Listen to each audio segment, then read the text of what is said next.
Hello guys, అందరూ ఎలా ఉన్నారు? Welcome back to movie matrix YouTube channel. ఈరోజు మనం మాట్లాడకపోతున్న సినిమా టన్నెల్. ఇది ఒక తమిళ్ సినిమా. తెలుగు డబ్బింగ్లో రీసెంట్గా అమెజాన్ ప్రైమ్లో స్ట్రీమింగ్ అవుతుంది. అథర్వ మురళి హీరోగా, ఇంకా లావణ్య త్రిపాఠి హీరోయిన్గా యాక్ట్ చేశారు. ఇది ఒక యాక్షన్ థ్రిల్లర్. ఈ థ్రిల్లర్ని ఓటీటీలో మీరు చూడడానికి టైం స్పెండ్ చేయొచ్చా లేదా అనేది ఒకసారి చూసేద్దాం. స్టోరీ ఏంటంటే, ఇది చాలా సింపుల్గానే ఉంటుంది, కానీ ఇంటెన్స్గా ఉంటుంది. ఒక ఎక్స్ ఆర్మీ మ్యాన్ తన లైఫ్లో ఒక పాత ఎన్కౌంటర్ కారణంగా తన లైఫే పోగొట్టుకుంటాడు. అంటే దాని తర్వాత అతని దాన్ని రివెంజ్ ఎలా తీసుకున్నాడు అనేది మెయిన్ ప్లాట్. ఇంకొక వైపు కొత్తగా జాయిన్ అయిన ఒక యంగ్ పోలీస్ కానిస్టేబుల్ విశ్వ క్యారెక్టర్లో అథర్వ మురళి యాక్ట్ చేశారు. ఈ విలన్ తన రివెంజ్ ప్లాన్ కోసం స్పెసిఫిక్గా అప్పుడే జాయిన్ అయిన కొంతమంది పోలీస్ కానిస్టేబుల్ని టార్గెట్ చేస్తాడు. ఈ డిఫరెంట్ పార్ట్స్ ఒకటే రివెంజ్ స్టోరీ. వాళ్ళిద్దరిది ఎలా కలిసిందనేది మెయిన్ ఈ cinema story. Director Ravindra Madhav ఈ క్యాట్ అండ్ మౌస్ గేమ్ని కొంచెం స్లోగానే స్టార్ట్ చేసిన సెకండ్ హాఫ్కి ఒక మంచి ఇంటెన్సిటీ తీసుకొచ్చారు. పర్ఫార్మెన్సెస్ విషయానికి వస్తే అథర్వ మురళి యంగ్ కానిస్టేబుల్గా చాలా బాగా యాక్ట్ చేశారు. సాలిడ్ పర్ఫార్మెన్స్ అని చెప్పాలి. యాక్షన్ సీన్స్లో కూడా ఎనర్జీ బాగుంటుంది, ఇంకా ఎమోషనల్ సీన్స్లో కూడా చాలా బాగా క్యారీ చేశాడు. ఇంకా మెయిన్ యాంటగోనిస్ట్ గురించి మాట్లాడుకోవాలి, అశ్విన్ కకుమాను. ఈ సినిమాకి బిగ్గెస్ట్ ప్లస్ ఏంటంటే అతని మ్యానరిజమ్స్ కానీ ఆ స్క్రీన్ ప్రెజెన్స్ కానీ చాలా బాగా అనిపించాయి నాకు. నిజం చెప్పాలి అంటే హీరో క్యారెక్టర్ కన్నా ఇతని క్యారెక్టర్ కొంచెం నాకు బాగా నచ్చింది.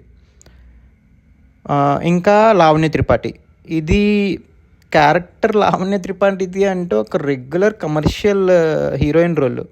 ఉన్నతలో బాగానే యాక్ట్ చేసింది, కానీ ప్రాబ్లం ఏంటంటే ఈ సినిమాకి ఈవిడ క్యారెక్టర్ అవసరమే లేదు. ఈవిడ క్యారెక్టర్ బదులు ఇంకెవరైనా ఫ్యామిలీ మెంబర్ క్యారెక్టర్ అయినా పెట్టవచ్చు, కాకపోతే ఒక హీరోయిన్ పెట్టాలి కదా అని చెప్పేసి పెట్టారు అంతే. ఇంకా సినిమా పాజిటివ్స్ విషయానికి వస్తే, నేను ముందుగానే చెప్పినట్లు ఆ విలన్ క్యారెక్టరైజేషన్ ఏదైతే ఉంటుందో అది చాలా బాగుంటుంది. పర్ఫార్మెన్స్ ఎక్సలెంట్ ఉంటుంది తనది. ఇంకా యాక్షన్ బ్లాక్స్, ఏవైతే యాక్షన్ కొరియోగ్రఫీ ఉంటుందో, ఇదేంటంటే మూవీ మొత్తం మోస్ట్లీ ఒక నైట్లో జరుగుతుంది. సో ఆ నైట్ ఆ చీకట్లో యాక్షన్ కొరియోగ్రఫీ చాలా బాగా చేశారు, చాలా రియలిస్టిక్గా అనిపిస్తుంది. ఇంకొకటి బ్యాక్గ్రౌండ్ మ్యూజిక్, ఆ యాక్షన్ బ్లాక్స్ కానీ ఇంకా కొన్ని సీన్స్ కానీ ఎలివేట్ చేయడానికి జస్టిన్ ప్రభాకరన్ బ్యాక్గ్రౌండ్ మ్యూజిక్ చాలా బాగా అనిపించింది. ఇంకా నెగిటివ్స్ అంటే రొటీన్ ఫ్లాష్ బ్యాక్. సెకండ్ హాఫ్లో ఫ్లాష్ బ్యాక్ ఎపిసోడ్ ఉంటుంది, అది ఓల్డ్ టెంప్లెట్లోనే ఉంటుంది, మనం చాలా సినిమాల్లో చూసాం. ఇంకా పేసింగ్, ఫస్ట్ హాఫ్లో అనవసరమైన కామెడీ, ఆ రొమాన్స్ ట్రాక్ వల్ల సినిమా కొంచెం బోరింగ్గా అనిపిస్తుంది. ఇంకా క్లైమాక్స్ విషయానికి వస్తే, క్లైమాక్స్కి ముందు తర్వాత కొన్ని సీన్స్ అనవసరంగా డ్రాగ్ చేశారనిపించింది మాట నాకైతే.